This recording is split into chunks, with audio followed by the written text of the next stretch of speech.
Welcome to MANTA'S video, and here's today's top 10. Enjoy.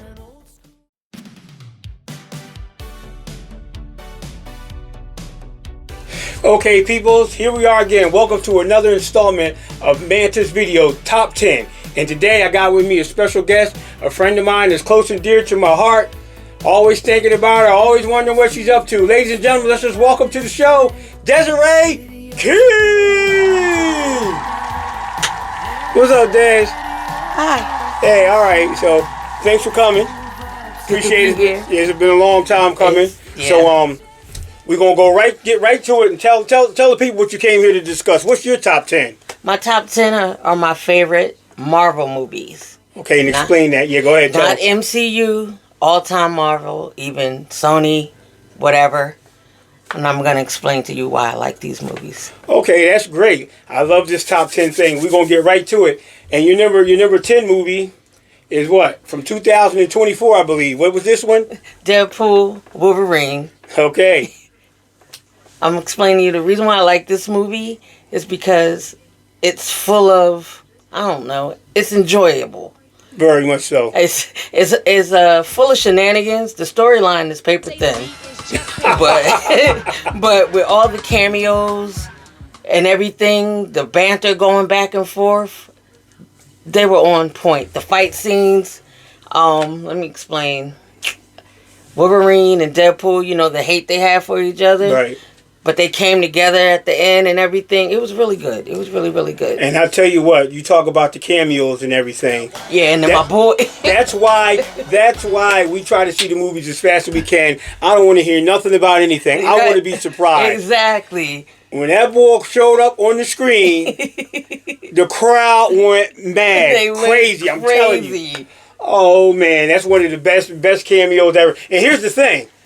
I wasn't sure something like this was going to go down because we know what Ryan Reynolds did to my man's movie yes. before, and he wasn't happy about that. He was not happy about it. But he got the call. Like, what? Oh, all right, we good. I'm in there. Wonderful. It was great. Okay, now that movie I love. That movie did very well. All right, well, we'll segue into our movie number 9. So, Des, what was your number 9 favorite movie? Spider-Man Far From Home. Okay. Initially, I didn't like Tom Holland as Spider-Man because I thought he didn't fit. Okay. You know, I didn't like the first one, but this one, when it came out and I watched it, you know, I go to the movies, I always go, and I was like, now this is Spider-Man. It came together so well. It's like he grew up a little bit. All right, I feel you. I mean, it might be because it was after the blip, you know, and everything, but it was really a good story, and it didn't have too much Tony Stark, even though it was around. The story wrapped around Tony Stark, and I liked that. Mm-hmm. And it was really, really good. Okay, and while we're talking about Spider-Man Far From Home 2019, who was the favorite actor to portray Spider-Man for you? Andrew Garfield. Okay, it was Andrew Garfield? Yeah. That's your guy. And, and he came on late into the game. Yeah, he did. And he trumped everybody else, right? The Amazing Spider-Man is amazing. No thing, right?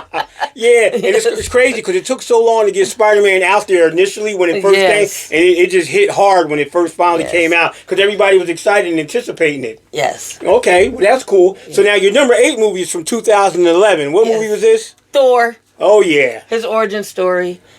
It says it all. I'm biased. Okay. And that's the reason I like it because Thor is like my favorite Avenger. Mm-hmm. So, I mean, I like Thor because what was that name of that thing? The Destructor thing? What was Destroyer. The Destroyer. Yeah. Oh yeah, the Destroyer was hot. Yeah. I like the Destroyer. I like that whole scene right there with the Destroyer coming doing his thing. Yeah, that was real good, classic. And then everybody, you know what? When the people that were in the know, they know stuff. Remember when Star Trek came out and he was in it. He was sitting there at the very beginning. People were like, "Yo, that cat gonna be Thor." I just remember that day. And it was great. Yeah. And I was like, "He gonna be Thor?" Yeah. And I couldn't. And then I was like, "Yeah, he's Thor."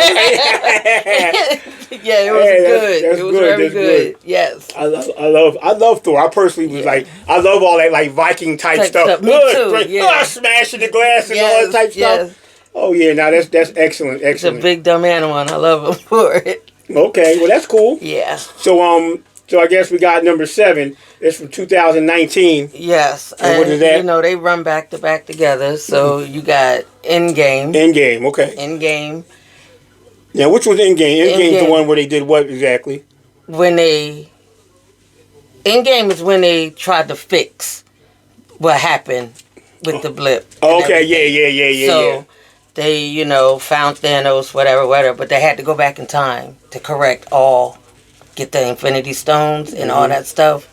And they took care of him, and then they brought him back. You know, he came back through. When they started doing all that stuff, how was you with all of that? I followed it. You followed it? Yeah, I liked it. Okay. It did it, but the best part of Endgame, I mean, is bringing them all together. But if you remember at the end when they're fighting, the big scene at the end, when he said "on your left," and it took me all out. You know what I mean? Yeah. And I was like, yes, it brought. I mean, it was amazing. It was amazing to see all that and how they brought them all together, and they gave everybody. The ladies, the men, everybody got a certain spotlight as they were fighting. Yeah, Yeah, you know what? Yes, that was good. That was good. It was very good how they put it together. I like that. Yeah. Yep. So that's all we got on Endgame. We good? Yeah. That's a lot. You know. Okay. Cool. We got a lot of movies. All right. So the number 6 movie, that was, like you said, that was close. That was 2018. And that's Infinity Wars. So tell me a little bit about that one. Okay, Infinity Wars. Let me see what I write down. It put together they were all separate in this. Okay. You know, when the attack happened, everybody, you know, it all happened at once, but they were showing everybody in their own little collective. Okay, I got you. Story, whatever, and it remember. was coming together, and they didn't miss a beat. So you saw it here, and you saw it here, and you saw it here, but when he snapped his finger, it was. Whew, that was one of the saddest. I mean, But you like when Thor went to Wakanda, right? Yeah. Was that your favorite scene? Kind of. And it was because of Rocket. Because he said, "Can I get your arm?" And Bucky was like, "No." But yeah, he said, "Give this man a shield." I mean, it was amazing. Because, you know, Cap was on the out, same with Black Widow. And they stepped up to the plate, and they didn't have to, but they did because that's who they are. You know what I mean? Oh yeah, no doubt. But I mean, they fighting here, they fighting in space. Thor comes through, and Was that sad when Vision died? Did you sad? I was sad when Vision died, but I cried when Spider-Man died. Oh, yeah, cried right Yeah, through his arm. I couldn't. It took me out. Yep, that was a sad It scene. took me out. But yeah. yeah. That was really, really, really good. Yeah, well, all right. Well, the next movie, 2012, like this is one of the movies that like got everybody up and Adams interested in it because they finally had the collaboration of everybody here. And what movie was that now? That is the Avengers. Oh yeah, The Avengers. what about it? It's the group origin story. Yeah, And it told the story of how they came together as a collective. And how they defeated whatever. And they went through it. They went through arguing. They went through not trusting each other and everything. And then they came together and they fought. And they became a real team, you know? yeah. And it was really cool how Tony, you know, as tough as he is and he want to be in front, he let Cap lead. He said, "Take the lead, Cap. What we doing here?" And that it said it all because... And he ended up putting his life on the line with the missile. Yeah, that's true. But Tony always puts his life on the line because he's Tony. But he was considered an egomaniac before that scene. Yeah, but he was. But he actually showed came Cap through. That he was willing to put his life on. Mm-hmm. But if you know him from all the Iron Mans, he is the egomaniac. Yeah. Yep. He can't help himself. Yeah, that was a classic movie. That did very well. That was at a time where people were going to the theater, checking out some of this stuff. But yo, let me tell you about this next movie. This movie, you're going to tell me about it, but I'm going to tell you a little bit about it. Yes. Your number 4 movie from 2018 hit the black community like crazy. Crazy. I mean, there was people in there from ages 5 to 105. People that haven't been to the movies in forever. Yeah. They had to come represent and see that we finally had a black superhero that was totally representing putting us on the map. Yep. And that was what? Black Panther. Oh, yeah. Yay! Black Panther was amazing. And it wasn't only just good. Uh-huh. It had everything. Regal. Casting was perfect. Lighting was perfect. Scenery was perfect. Acting. Storyline. It was iconic, actually. Because you have never had this where 98% of your cast is black. Right. And that was just like kings and amazing. queens, Yes. yeah. And it was beautiful. It was real beautiful. The story, the emotions, everything. And they had a very good villain who I didn't think would be a good villain. He was really a good villain. Oh, yeah. And he was angry, and he had every right to be angry. Almost a mistake. Because, you know, what they did to him. What they did to him, and yeah. it was wrong. I'm You sure know what I everybody's mean? seen this movie. Yeah, This movie, it was beautiful. The movie was great. He's like, Yeah. yeah. Did he freeze? Yeah, he froze. Yes. Yeah, yo, rest in peace to our man Chadwick He was Boseman. like- Yo, man, he was great. He I was wish he could have great. been around to drop a few more of these movies for us. You're not even lying. Oh, Yeah. man, that, that hurts. But yeah, the black community, I've seen this movie a couple times. I had people who wanted to go see, like, yo, will you go see the movie with me? I said, oh, sure, I'll go again and see it with you. Yeah. Oh, yeah, now that movie was hot. I went, took my grandkids. Everybody. That's how you do it. Yep. So Black Panther, oh my God, it did so much for the community. I love it. But now coming in at number 3 from 2010, we're getting like back in the early stages of and whatnot. This movie was what now? Iron Man 2. 2. Iron Man 2. The reason why I like Iron Man 2 because it shows Tony regretting what he's done to himself and his body, and he didn't know how to tell the people he loved, so he was just all over the place. You know, he was trying to be strong, be the man Tony always was, and he ain't know how to fix himself. It's just a real good movie. I mean, he didn't know how to turn to his friend, the woman he loved. He didn't know how to do any of that, but he came through at the end when Brody, took his suit and everything at the party when he peed in his suit. That was probably the best scene, because, she asked him, how do you pee in your suit? He said just like that. And it was gross. But yeah, I like the movie. I like everything about it. I like the fight scene on the racetrack because that was amazing. Because he told them nobody's even close to getting my technology. And he goes to wherever he went on the racetrack. And here he come with the whip. With the technology, and that right there made him feel some type of way, and he realized he made a mistake. Okay. He made and all through the movie, he was just, it was a mistake, and he stopped regretting and stepped up to the plate and did what he had to do. So I like that. Wow, that's good. That's good. Yeah. Yeah. So Iron Man 2 was number 3. So we got let's see, we got here. Oh wow, we're already up to number 2. Number 2. Which is Winter Soldier. From 2014. Yeah.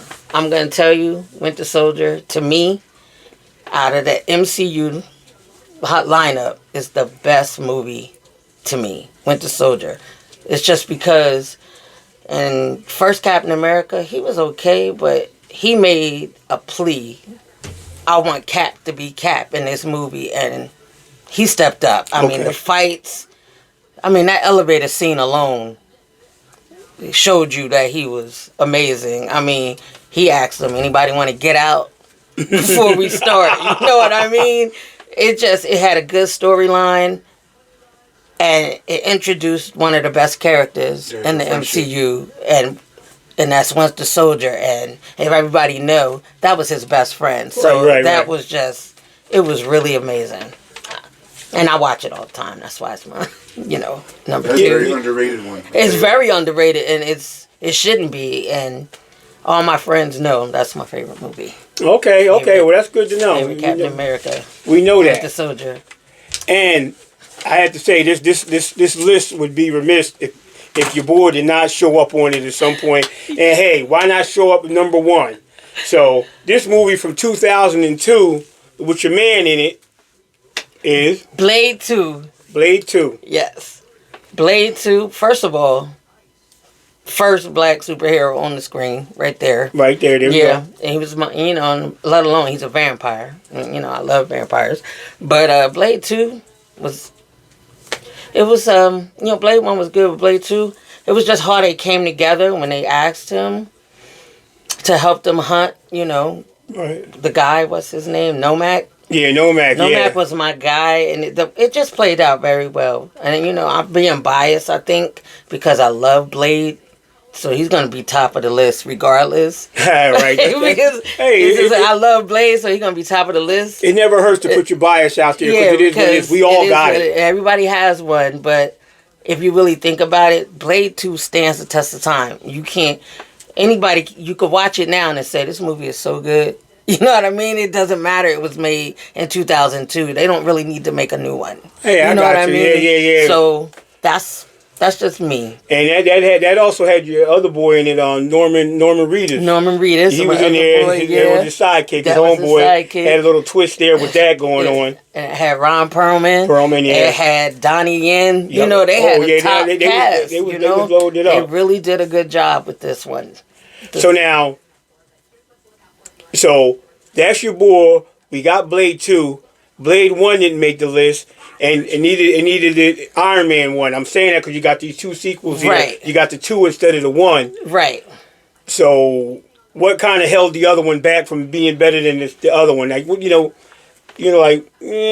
Blade. Blade was good. Blade was hot when it first came on the scene. I mean, when I was in the video store, I watched that every night, right? So, but when Blade 2, it just chumped it to me. I don't know. The story was, I don't know. I thought the storyline was better. Okay, I really that makes did sense. because they wanted his blood so they can be better, so they can make these children. Blade 1, I get it. He's hunting vampires. He's trying to get the one that killed his mom. Blade 2, whole nother story. He was deep inside the vampire lair. He understood. This is what he was trying to do, trying to see how their world ticks, and it was a real good. I don't know. I just like it better. Okay, that makes sense. I like it better. Well, that was your top 10, but now let me ask you real quick. Let me get an honorable mention or two from you. Other movies that aren't on the list that really incite you, like good shit. It's Civil War. Okay. Civil War, and the reason why is because I'm gonna tell you. Go ahead. Black Panther came on that, and it just he kicked. I mean, it was just amazing to see. And that quick fight scene with him and Cap was beautiful. It was so beautiful. And him and Bucky on the rooftop. I mean, that is Civil War. That's, if Deadpool and Wolverine didn't come out, that was my 10. Okay, got you. Okay, that makes sense. That was my, it was going up the line like that. And you have Guardians of the Galaxy 3. What line did Black Panther say to Scarlet Witch after his father died? Put you on the spot. What did he say? When Scarlet Witch said, "We're here to help you," what did he say? I'll do it. Yeah, I'll do it myself. Do it myself. Yep, I don't need your help. That sent a chill down my spine. Yeah, I'll do it myself. He don't need nobody help. Yeah, that's a do-it-yourself kit. Yeah, I like that. And she didn't understand because she didn't know who he was. Yep. And then they found out. Yeah, he said, So what? So what's next on the horizon as far as the Marvel universe or whatever? What you mean? What's coming out? Yeah, you got something coming out. What's the newest one coming out? I guess that's Doom, right? Yeah. That's December. That's the only one out. Man, that's a lifetime from now. Yeah. Hopefully I can't think about not anyone I want to see because, a lot of stuff went downhill after. Fantastic. What do you call it's coming up soon? X-Men. There's an X-Men coming out? Down the road. All right, well, that's cool. That's going to be beautiful. Yeah. It's got to have your boy Gambit in it. You think so? Yeah. All right, well, that was good. Like, we had Des do her top 10 Marvel movies. We'll have her again back. Well, she may do her top 10 of all time. Different type of movies. We'll have her back with that. But anyway, I want to thank Desiree King, my homegirl, Counselor Des, for coming out, helping me out, Des. I appreciate that. And we got my man Bobby Soul from the Peanut Gallery. He's floating around in the back. I like that. Yeah, we like that. And as always, it's the curator of Camp Crystal Lake and the proprietor of MANTA'S Video. And I'm out.